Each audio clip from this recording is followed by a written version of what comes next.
world's changing. And you are right in the center of it. I don't know what's ahead, but all bets are off.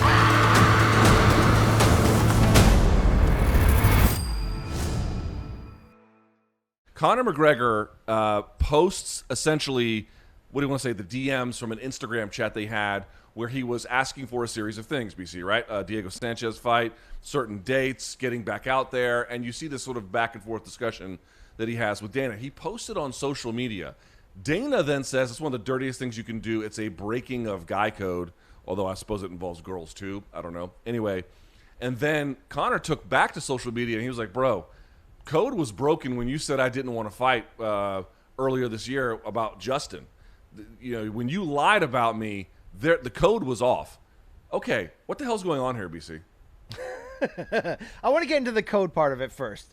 Does Dana do, you know, somewhat dirtbag tricks because he has leverage as the promoter and the way he talks to? Yes, you know what I mean. Like any boss who's sort of negotiating with you, it is. So, you know, in Conor's own version of guy code, I could see where he feels like, you know, oh, you said this about me and it wasn't true. Now I don't need you as much because I can get this massive payday with the Pacquiao fight. So I'm just going to flip out the middle fingers and kind of slap you around a little bit. But I actually back Dana in this completely. I do think this is a violation of human code. You know, it's like that on Twitter or Instagram or whatever. You know, when you send somebody a private message, it's private. You know what I mean? In posting that out publicly, you know, we've seen it from time to time. It's a total slap in the face. Yes, you do speak in private differently than you do publicly, usually for certain reasons. I don't think that means Hulk Hogan is allowed to say the N-word on a sex tape privately, and then when it goes public, we can't, you know, roast him. Yeah, we should roast him. Good Lord, that's awful. I'm saying more like, you know, this Diego Sanchez conversation, that's promoter and fighter talking. There's different negotiations and leverage going on with there. I agree with Dana in this regard. But I want to talk about something larger here, Luke. I mean, look, I am just randomly happen to be wearing a Conor t-shirt here and do have a couple Conor posters lingering around. Why? You know, why? Because I love the man? Well, no. But he is a big part of this MMA era, and everything he's a part of is fun. And I do miss that when he's not there. But the week that you were gone and Rashad Evans slid in, we did have this discussion. Does and, you know, a lot of fans and media are like this, does our love of what Conor brings to the sport, not our love of Conor himself, but what he brings to the sport, cloud the fact that it's over, Luke? Him being a legitimate title contender, consistent fighter, is it over? We said, you know, with Rashad that I think it is. And I think I'm completely waking up to that fact based on these recent things we've seen. The fact that he wanted to, after beating Cowboy, main event against Diego Sanchez in LA. Like, what the hell's going on here? And then the subsequent decision to make what is just an ill-advised move to box a Manny Pacquiao who still frickin' has it, dude, who just knocked down and schooled unbeaten Keith Thurman last summer in one of the fights of the year. And look, you know, I'd love to test Manny Pacquiao's bloodstream too. I don't know what the hell's going on. I don't know how that guy at age 40 or 41 has calves that big and is still that quick. But the point is, he is. And there are a lot of ways Conor McGregor can make money. And the fact that he's so hell-bent. Look, you want to go rematch Floyd again? Do it, dude. I could even talk myself into it. We'll make it rain all over the two of you in the ring while you're boxing. Manny Pacquiao's going to knock you out cold, bro. He's going to do bad things to your brand. I don't know what those guys in the Middle East are going to pay you, but it better be worth it. Because now you're kind of shitting all over Dana, who is a key to who you really are. Like, you can go sell whiskey, you can go moonlight as a boxer, but at the end of the day, if you don't come back into that octagon every once in a while and remind us who you are, you're nothing. You still need Dana. So to crap on him, to be flirting with this idea, of course Manny jumped all over it. Manny, to his credit, was like, I think I can help a lot of, you know, people, COVID victims. I think I can donate most of my purse, you know? Whatever you want to say about Manny Pacquiao, he does some good gestures right there. What the hell's Conor doing? It's over, Luke. The dream, the idea, I thought 2020 was going to be his year to come back, reignite himself, build toward that Khabib rematch, and you know, see what's left of him after a couple wild years of making money and getting in trouble.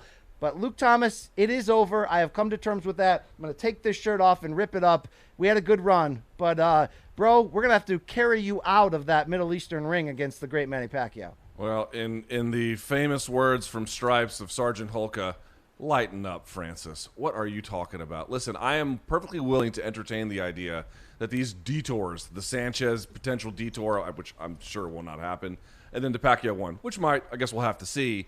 Neither of these are what we had envisioned for him. Neither of these are what we would recommend. I don't think either of these, I mean, we might watch either or both, but it's not what we'd prefer out of him. And what kind of detour he's on, it is hard to understand. And so can I definitively say that your point about his days as a ranked sort of guy who's going to compete against the best in a sort of a reasonably consistent clip, are those days over? I can't say that you're wrong, but let's go back here just a step if we can. First, is Dana White right that if you're having a private message with somebody on a social media platform or even text, and someone's like, hey, you know, if I'm having a discussion with you in private and in good conscience, can you keep these details between us, and you share that with the wider world, is that a bit of a dirtbag move? It is a dirtbag move. Okay, there can be no denying it, and I won't defend it in that way. However, like every promoter in this sport, whether it's Bob Arum or Scott Coker or Dana White, all of these guys leak things to the media all the time to make any fighter they don't like or rival promoter or any entity they don't like look good. They want to make it look bad. All of them do it. So this idea that that's we the keep game, private, Luke.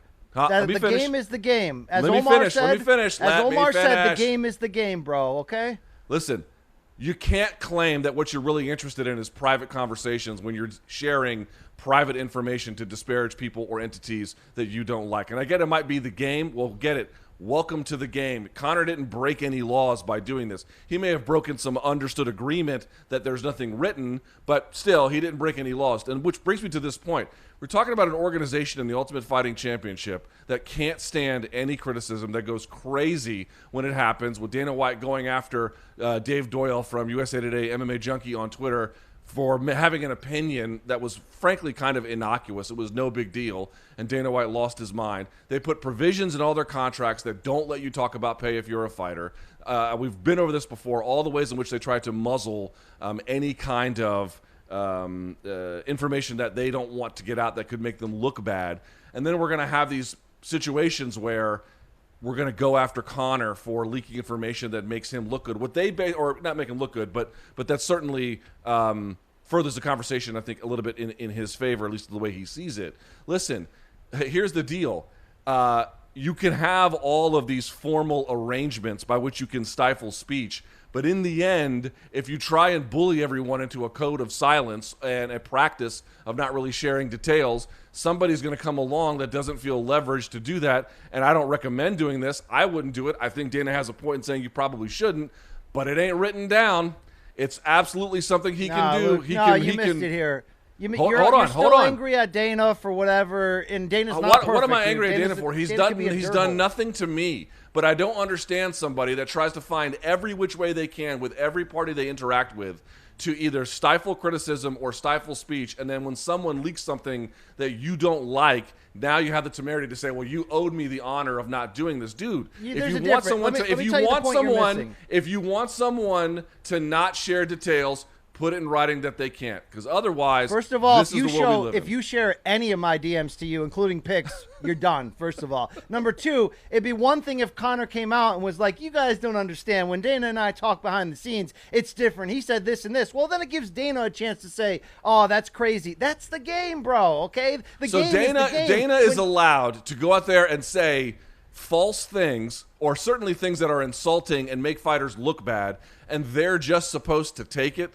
No, really? They are allowed to do the same thing, Luke. Conor is allowed to go in front of the media and even lie if he wants. So he leaked DMs. It's within the game, and now Luke. what? There's a difference between saying Dana won't pay me what I'm worth and actually showing the contract, right? You don't do that. You're right? not supposed to. You're not supposed to do that. That is, you're not right, supposed but to share even if details that on wasn't pay. in the clause, Luke, it's breaking the rules of the game. I can tell you, I think rules? anything or this. The rules that you imagine exist that don't exist.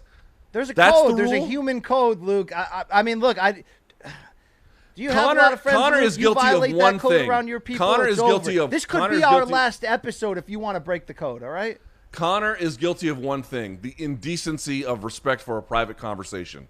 That's it. But Yes, when you look at the he is. okay, fine. But when you look at the larger conversation about how many times the UFC uses their bully pulpit to define to Bro, the media their narrative, You can't to, use to, Conor to say as the things example. about other entities He wants that aren't even ownership true. He wants ownership of the promotion. He's not going to get it. This is a different scenario. This isn't like some middle-class fighter who's been, screwed over. There's a lot of those guys. Conor, dude, they've given him everything, right? I mean, they've gone over his Have house they? and drinking whiskey with him. You know what I'm They saying? took a huge chunk of his purse from the Mayweather fight. Have they given him everything? Because you want to know why? Because if he didn't bring them in as co-promoter, there would have been a court battle. That's why, and the fight wouldn't have happened. Because You their gotta play the contracts game, are though. insanely restrictive. I'm That's not trying why. to protect the evil empire here. I am saying there are rules to this game, and you do have to play it the right way, okay? When you play a game for years like they do of media manipulation and to say the things that they have said about he could fighters, play it too, dude, but he then played it a Conor little too is dirty, playing by a all right? different rule book. That's it. Conor's playing by a different rule book. It's one you don't like, but it's one he has the right to play with. And there's consequences to it. Maybe people don't share private information with him anymore. Fine. Those are the rules he'll have to accept. But if you Look, don't you like want the me to way tell- Conor's playing it, too bad.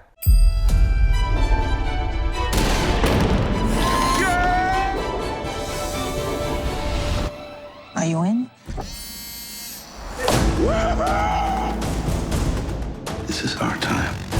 The world's changed, and you are right in the center of it.